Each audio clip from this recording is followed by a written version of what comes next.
نبی کریم صلی اللہ علیہ وسلم کی نانی کا تذکرہ ہو اور آپ اسے سننا پسند نہ کریں، یہ ممکن ہی نہیں۔ حضرت ہاجرہ علیہ السلام کے بارے میں پوچھا گیا ہے کہ ابراہیم علیہ السلام کی بیوی حضرت ہاجرہ علیہ السلام کی بیٹی کون تھی، اور انہوں نے اپنے سوال کو کچھ اس طریقے سے پیش کیا ہے۔ وعلیکم السلام ورحمۃ اللہ وبرکاتہ۔ کسی کا کہنا ہے کہ وہ بادشاہ کی بیٹی شہزادی تھی، اور کسی کا کہنا ہے کہ نوز اللہ وہ کنیز تھی۔ حقیقت کیا ہے ذرا اطلاع فرمائیں، شکریہ۔ حقیقت کیا ہے اتنا فرمائیں۔ حضرت ہاجرہ علیہ السلام کے بارے میں حقیقت یہ ہے کہ وہ مبارک خاتون جن کے قدموں کے نشان آج بھی مکہ مکرمہ کی وادی میں محسوس ہوتے ہیں، جن کی بے بسی کو اللہ رب العالمین نے قیامت تک ایمان کی علامت بنا دیا، جن کی ماں ہونے کی عظمت ایسی کہ ان کے بیٹے حضرت اسماعیل علیہ السلام سے عرب کی عظیم نسل چلی، اور پھر اسی نسل سے محمد مصطفیٰ صلی اللہ علیہ وسلم کو پیدا فرمایا۔ ایک ماں کی دوڑ کو اللہ نے عبادت بنا دیا، ایک پیاسی ماں کی طرف سے زمزم جاری فرما دیا، اور ایک تنہا عورت کے صبر کو رہتی دنیا تک عزت عطا فرما دی۔ حضرت ہاجرہ علیہ السلام حضرت ابراہیم علیہ السلام کی زوجہ، حضرت اسماعیل علیہ السلام کی والدہ، اور رسول اکرم صلی اللہ علیہ وسلم کی عظیم نانی ہیں۔ ان کی زندگی صبر، یقین، توکل اور اللہ پر کامل اعتماد کی ایسی روشن مثال ہے جس کی گونج آج بھی صفا مروا کے درمیان سنائی دیتی ہے۔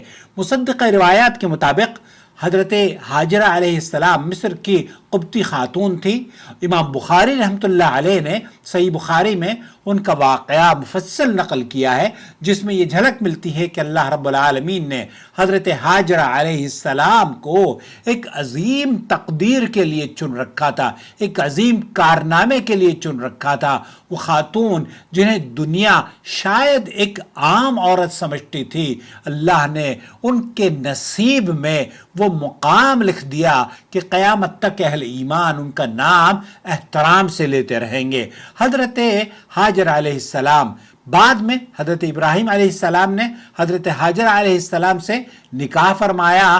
جب ابراہیم علیہ السلام مصر سے تشریف لائے تو ان کو حضرت سارہ علیہ السلام کو یہ حضرت ہاجرہ دی گئی تاکہ وہ ان کی خدمت کر سکے۔ بعد میں حضرت ابراہیم علیہ السلام نے حضرت ہاجرہ علیہ السلام سے نکاح فرمایا، اور انہی کے بطن مبارک سے حضرت اسماعیل علیہ السلام پیدا ہوئے۔ وہی اسماعیل علیہ السلام جن کے بارے میں اللہ رب العالمین نے قرآن مجید میں یہ فرمایا، انہو کان صادق الوعد وکان رسولا نبیا، بے شک وہ وعدے کے سچے تھے اور رسول نبی تھے۔ سورہ مریم آیت نمبر 54۔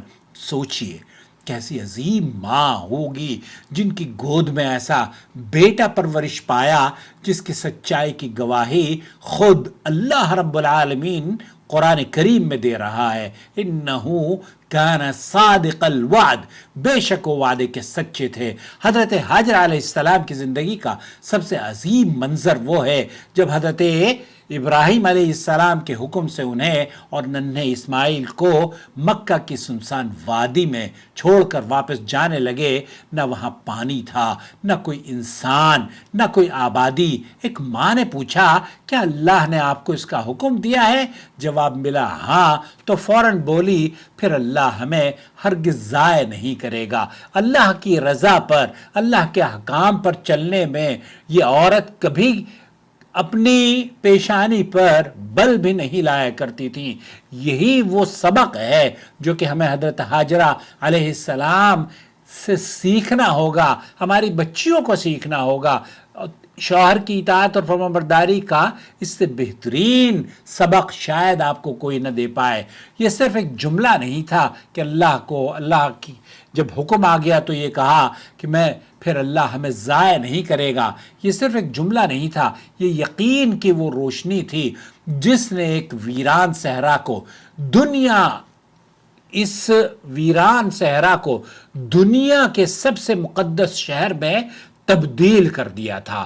پھر جب ننھے اسماعیل علیہ السلام پیاس سے تڑپنے لگے، حضرت ہاجرہ علیہ السلام صفا اور مروہ کے درمیان پانی کی تلاش میں دوڑتی رہیں۔ 7 چکر، ایک ماں کی بے قراری، ایک ماں کی امید، اور پھر رحمت الہی جوش میں آئی اور زمزم جاری ہو گیا۔ آج بھی کروڑوں مسلمان حج اور عمرے کی سعادت حاصل کرنے کے لیے جب صفا مروہ کے درمیان سعی کرتے ہیں، گویا اللہ رب العالمین نے قیامت تک یہ اعلان فرما دیا کہ ایک مومنہ عورت کا صبر، اس کی دعا، اس کی قربانی اور اس کا یقین کبھی فراموش نہیں کیا جاتا۔ وہ قدم، وہ صبر، وہ جذبہ اور وہ سبق جو کہ حضرت ہاجرہ علیہ السلام نے دیا، قرآن و سنت سے وہ بھرا پڑا ہے۔ آپ کو، ہمارے خواتین کو خاص طور پر، حضرت ہاجرہ علیہ السلام کی سیرت سے بہت کچھ سیکھنا ہے۔ اللہ سے دعا ہے کہ اس عظیم خاتون کو ہمارے بچوں اور بچیوں کے لیے ان سے سیکھنے، ہماری نبی کریم صلی اللہ علیہ وسلم کی نانی ہیں، یہ کیا ان کے لیے بڑے شرف کی بات ہے، یہ بہت بڑا مقام ہے۔ تو حضرت ہاجرہ علیہ السلام زوجہ حضرت ابراہیم اور نبی کریم صلی اللہ علیہ وسلم کی نانی کا ان کو شرف حاصل ہے۔ اللہ رب العالمین ہمیں ان عظیم شخصیات سے محبت اور ان کے قدموں پر چلنے کی توفیق سے نوازے، آمین یا رب العالمین۔